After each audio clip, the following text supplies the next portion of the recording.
As 3 leis de Kepler descrevem os movimentos dos planetas, mas não chegam a explicá-los. A explicação dessas leis por Isaac Newton foi o auge da revolução científica. Ela é conhecida como a solução do problema de Kepler. Permita-me lembrar uma história que já ouvimos muitas vezes. Em 1543, Copérnico escreveu seu pequeno livro. Uma geração mais tarde, Kepler descobriu suas 3 leis. Mais tarde, 150 anos depois de Copérnico, Isaac Newton apareceu e explicou-nos por que o universo se comportava dessa maneira. Hoje, começaremos a ver exatamente de que maneira as leis de Newton explicam tudo que Kepler encontrou nos céus. Parece difícil, e é realmente. Mas essa foi uma das maiores conquistas do pensamento ocidental. Ela faz parte da nossa herança cultural da mesma forma que as peças de Shakespeare, as sinfonias de Beethoven ou o teto da Capela Sistina. Assim, gostaria que aprendessem isso, não apenas como parte de seu treinamento científico, mas como parte de sua formação como seres humanos. O que vamos aprender hoje é diferente de peças, sinfonias e pinturas em geral. Uma pintura é a criação de uma única pessoa. Se qualquer pessoa, outra pessoa, tivesse pintado o teto da Capela Sistina, ela teria sido completamente diferente. Mas o que vamos aprender hoje é um fato sobre o universo físico. Se ele não tivesse sido descoberto por Newton, acabaria sendo descoberto por alguma outra pessoa.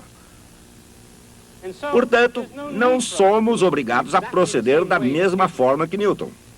Podemos utilizar artifícios que só apareceriam muito depois, como vetores e energia. E é exatamente isso que vamos fazer. Mas, uma vez concluída essa descoberta, ela será tão sua quanto foi originalmente de Newton. Será sua para sempre. Essa é a tarefa para a qual estamos nos preparando desde o início. E agora vamos começar. Isaac Newton imaginou que a força da gravidade é a responsável por órbitas elípticas. E através da matemática conseguiu provar que estava certo. Na matemática de Newton, estavam presentes a lei da gravidade segundo o inverso do quadrado da distância, assim como sua segunda lei do movimento.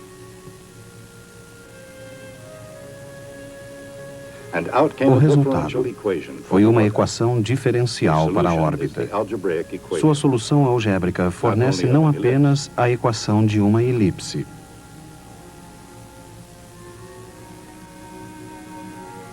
mas qualquer uma das secções cônicas.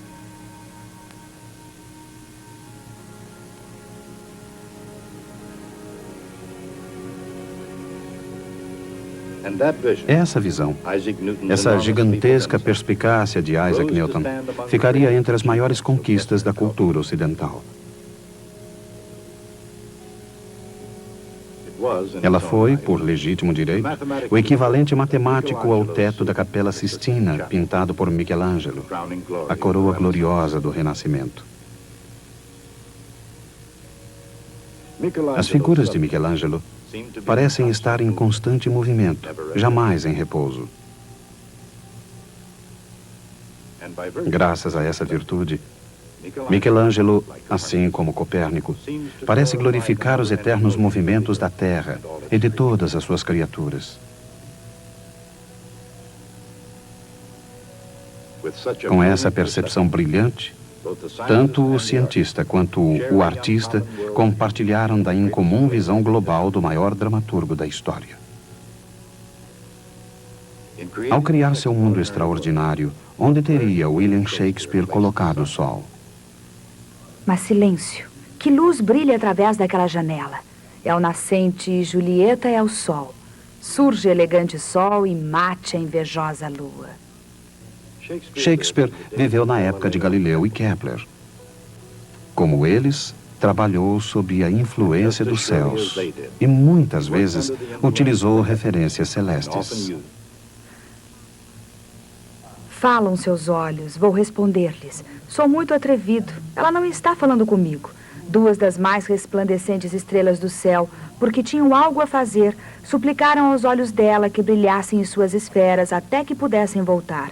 Que aconteceria se os olhos dela estivessem no firmamento e as estrelas em sua cabeça? O fulgor de suas faces envergonharia aquelas estrelas como a luz do dia de uma lâmpada. É claro que Shakespeare não foi o único gênio criativo a fazer uma forte ligação entre as artes e as ciências. Encontrando inspiração nas estrelas para compor a Ode à Alegria, Ludwig van Beethoven exaltou em música o firmamento celeste.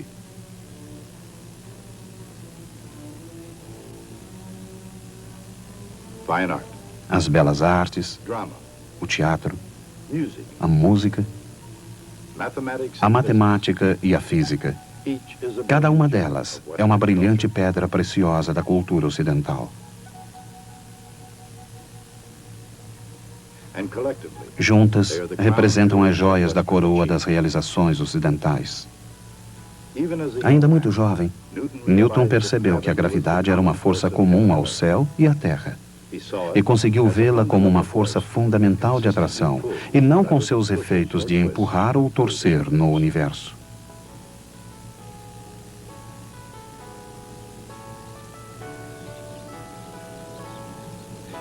Anos depois, com isso em mente, Isaac Newton pôde avaliar completamente o significado das leis de Kepler do movimento planetário. A torção ou torque não podem ser aplicados pela gravidade.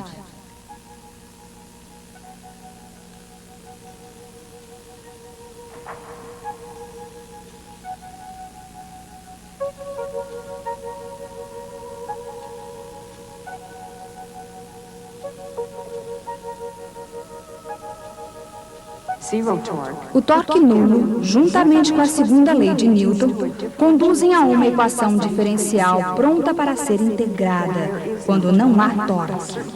Uma certa quantidade, mr vetorial v, é constante. Essa quantidade é chamada momento angular.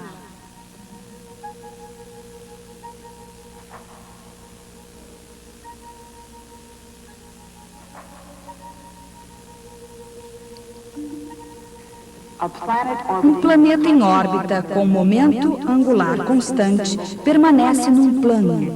Sua velocidade orbital varia de maneira perfeitamente determinada.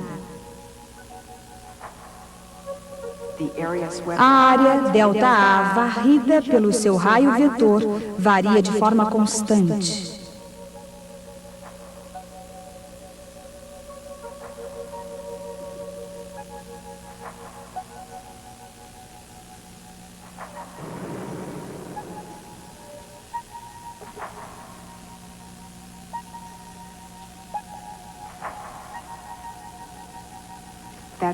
Essa é a segunda lei de Kepler.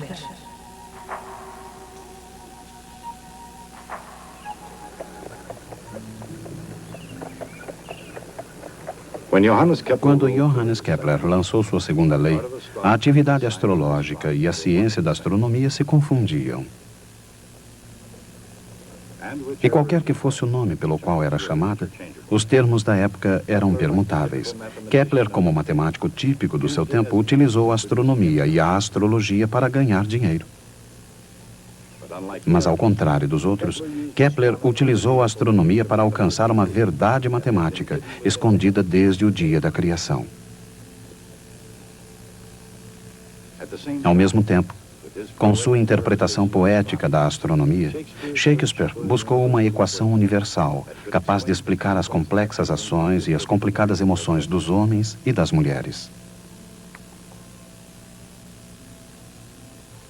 E assim como Isaac Newton, suas observações influenciariam a maneira de o homem perceber a realidade. Seus métodos diferem. Newton dificilmente ficaria famoso pelo seu senso de humor.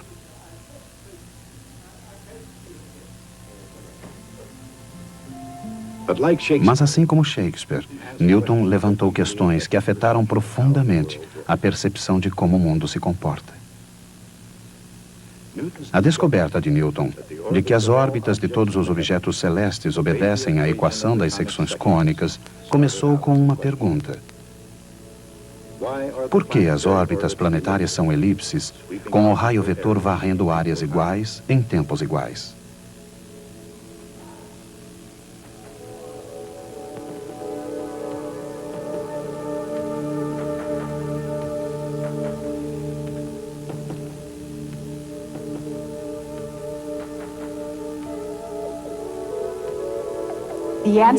A resposta é encontrada mais facilmente usando-se coordenadas polares, onde a velocidade de variação da área é igual a meio r ao quadrado d θ dt. Em termos de momento angular, o resultado é uma equação diferencial que se aplica a todos os objetos que se movem sob a ação de uma força central, incluindo os planetas que se movem em órbitas elípticas sob a força da lei da gravitação universal de Newton.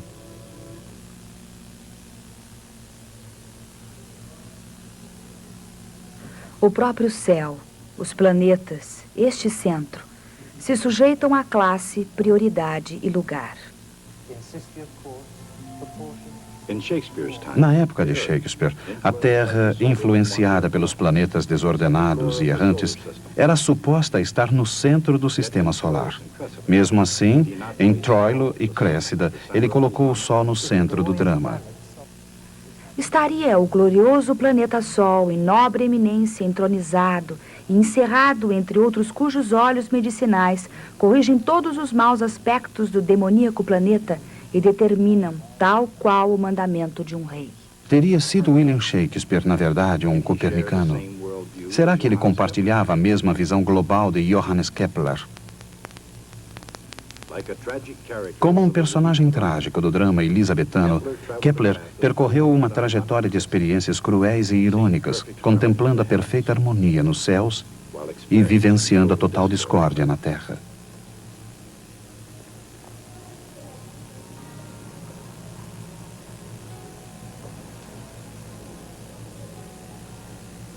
Quando garoto, Kepler foi abandonado pelo pai, um mercenário cruel que vivia de uma guerra para outra. Kepler foi mandado para um seminário protestante numa província alemã. Era uma vida espartana, com intermináveis horas de estudo e oração. Kepler era um rapaz frágil e doente que praticamente não tinha amigos e era muito independente. A mãe de Kepler era uma mulher muito excêntrica, obcecada pela astrologia e pelas ciências ocultas. Uma de suas tias foi queimada na fogueira. À medida em que progredia seu estudo religioso, ele passou a se desesperar com a possibilidade da salvação e a sentir-se cada vez mais culpado com o fascínio de sua mãe pelas ciências ocultas. Mais tarde, já pai de família, ele perderia a primeira mulher e 7 dos 11 filhos.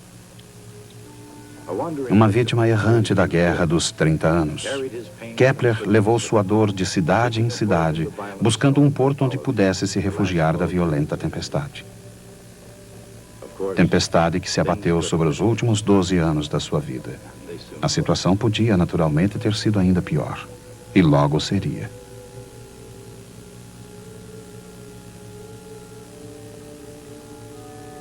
Em 1615, a mãe de Kepler foi levada ao tribunal pela prática bastante comum, mas proibida, da feitiçaria. Arrasado com as notícias do julgamento da mãe, Kepler escreveu: "Meu coração quase explodiu. Embora estivesse finalmente conseguindo um verdadeiro progresso na obra de toda a sua vida, permaneceu ao lado da mãe durante 6 longos anos. Como o próprio Kepler descreveu a mãe como uma mulher teimosa, briguenta e mexeriqueira, essa sincera preocupação filial parece no mínimo curiosa. Será que, além da responsabilidade moral de bom filho, teria havido alguma outra razão para Kepler sentir-se tão devedor à sua mãe?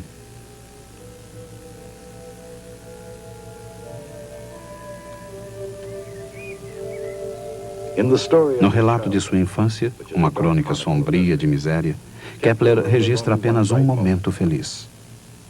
Quando tinha 5 anos, uma criança curiosa e facilmente impressionável, sua mãe o levou numa noite ao topo de uma colina próxima e juntos viram um cometa.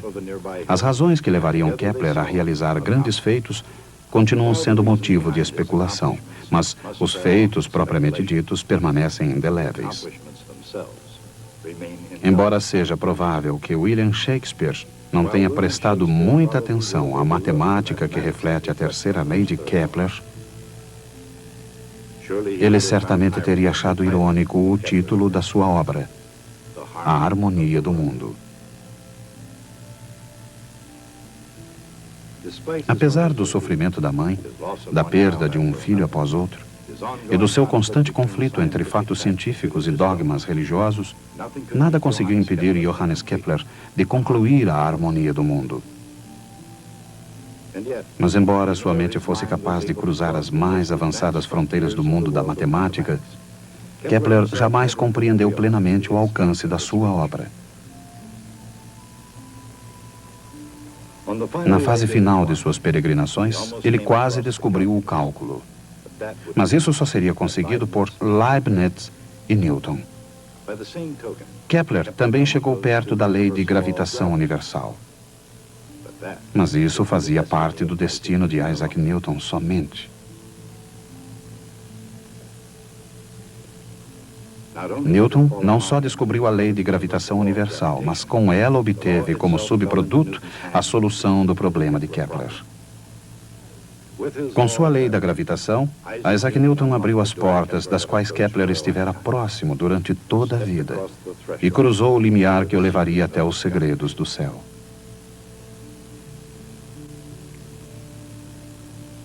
A lei de gravitação universal.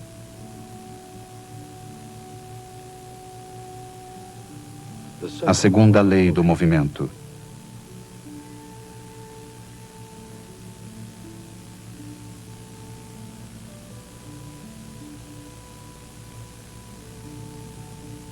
A conservação do momento angular.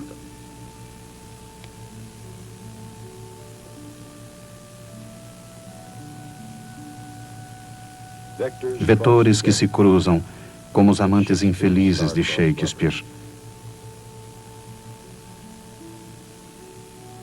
Numa combinação tão poderosa quanto a mão divina de Michelangelo.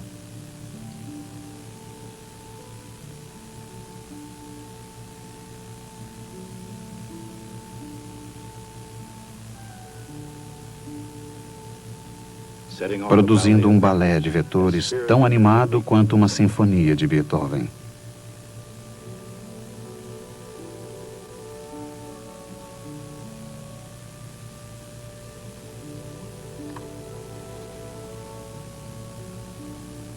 As equações dos movimentos celestes encontraram sua expressão mais simples na linguagem elegante do cálculo diferencial e integral. E esse, às vezes, deixando dúvidas sobre a constante aditiva. Integral e constante. As elipses celestes se mostram como uma generalização das circunferências perfeitas definidas na geometria básica.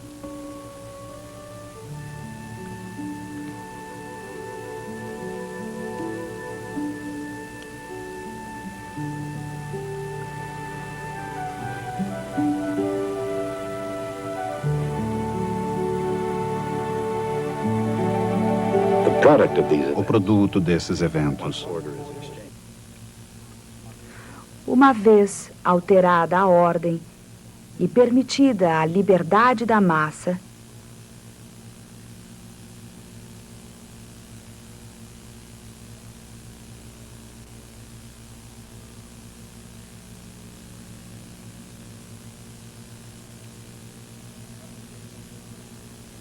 lembra uma velha amiga. Uma curva de aspecto familiar.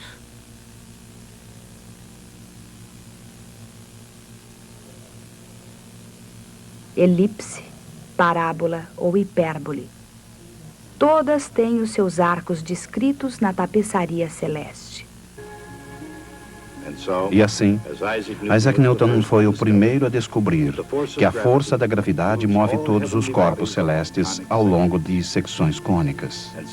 E como os planetas se movem em curvas fechadas, suas órbitas são elipses. Casualmente, Newton compartilhou essa descoberta com Edmund Halley. Mas a reação de Halley talvez tenha logo se transformado de pura alegria no mais absoluto horror. Newton não tinha apenas perdido seus cálculos para a solução do problema de Kepler, como também esquecera como havia deduzido a prova matemática. Mas, pressionado por Halley, Newton recomeçou calmamente a resolver aquele que talvez seja o problema mais complexo do mundo científico. E desta vez, ele revelaria o segredo matemático do universo.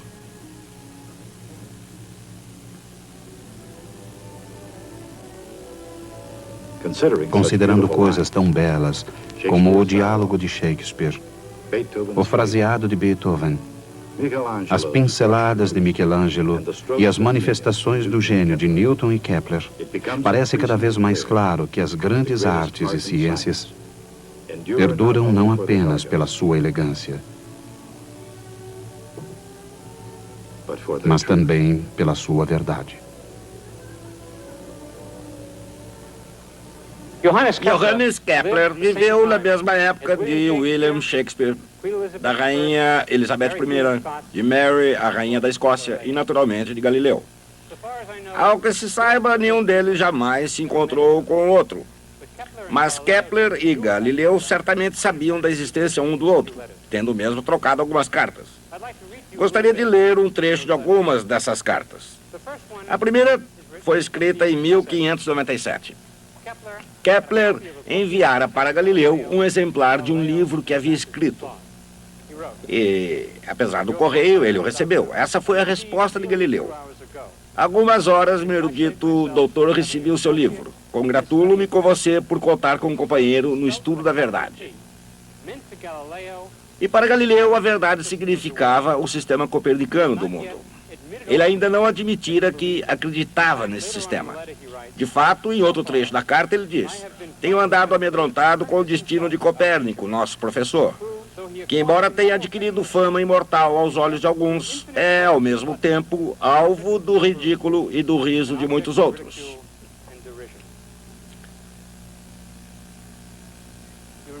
Vocês se lembram que, 40 anos mais tarde, o próprio Galileu foi levado a julgamento por adotar o sistema copernicano. A segunda carta foi escrita em 1610. Galileu fizera suas descobertas com um novo telescópio e tinha escrito um livro intitulado O Mensageiro Estrelado. Mas o livro foi recebido com indiferença ou hostilidade. Enviou um exemplar para Kepler e ficou aguardando ansiosamente sua resposta. Kepler respondeu com sua generosidade característica. Galileu escreveu de volta: sou-lhe grato por ser o primeiro a demonstrar fé absoluta nas minhas afirmativas, o que não se surpreende tendo em vista a sua nobreza e seu gênio. Kepler perguntou a Galileu como ele poderia ver o céu através de um telescópio, como o que Galileu tinha construído. Galileu respondeu que também ele não tinha um telescópio. De fato, o meu é magnífico. É capaz de multiplicar as imagens mais de 1000 vezes, mas já não é meu. O grão-duque de Toscana me solicitou que o cedesse para ser guardado em seu tribunal, para que sua memória fosse preservada para sempre. Qualquer cientista hoje conhece bem os riscos e perigos de trabalhar sob patrocínio governamental. Kepler avistou-se pessoalmente com Tycho Brahe, e esse encontro mudou a história do mundo. Esses foram tempos difíceis. Em 1597, o patrono de Tycho, o rei Frederico, morreu. Seu sucessor, Cristiano IV, não suportava o astrônomo arrogante. Dentro de pouco tempo, Tycho foi obrigado a deixar a Dinamarca. Acabaria em Praga com o matemático imperial de Rudolf II, onde seu trabalho era fazer horóscopos. Enquanto isso, na Áustria, Kepler, nascido protestante, era expulso da cidade católica de Graz. Assim, no dia 1º de janeiro de 1600, ele partiu ao encontro de Tycho, em Praga. Imediatamente, os dois perceberam que não se suportavam. Ao mesmo tempo, não podiam viver um sem o outro. Tycho precisava do gênio matemático de Kepler para organizar suas observações.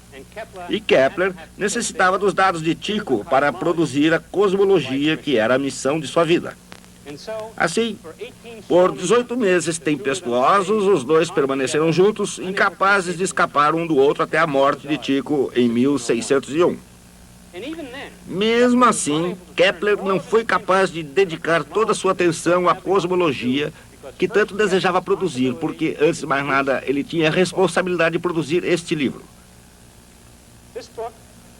Seu título é As Tabelas Rudolfianas, uma homenagem ao operador Rudolf, que cobriu as despesas. O livro de Kepler foi publicado em 1627, e a publicação, por Kepler, das observações de Tycho. Mesmo que Kepler jamais tivesse descoberto suas 3 leis, ele seria lembrado hoje porque esse livro tornou a astronomia 100 vezes mais precisa do que era até então. Até a próxima.